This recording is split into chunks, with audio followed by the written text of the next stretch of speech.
sorry everyone, sorry I'm a bit late.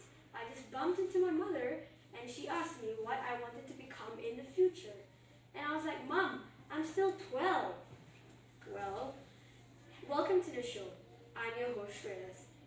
Fasten your seatbelts because today we will be taking a ride into the deep labyrinths of one's mind and ask and figure out why is it so important for us to keep an eye on the future.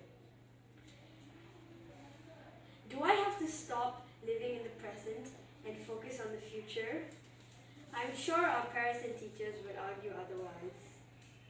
Is it not enough to know that I'm doing well in school right now? In the audience among us is a teacher and a student. Let us ask them their thoughts about this.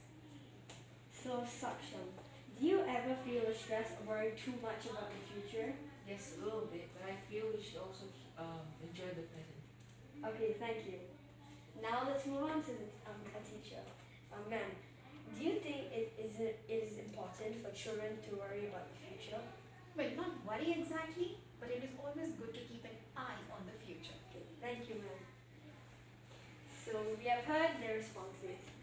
Now, to conclude the show, all I would like to say is to work hard and keep an eye on the future to let your beautiful present blossom into a prosperous future. Thank you, my dear friends, for being here with me.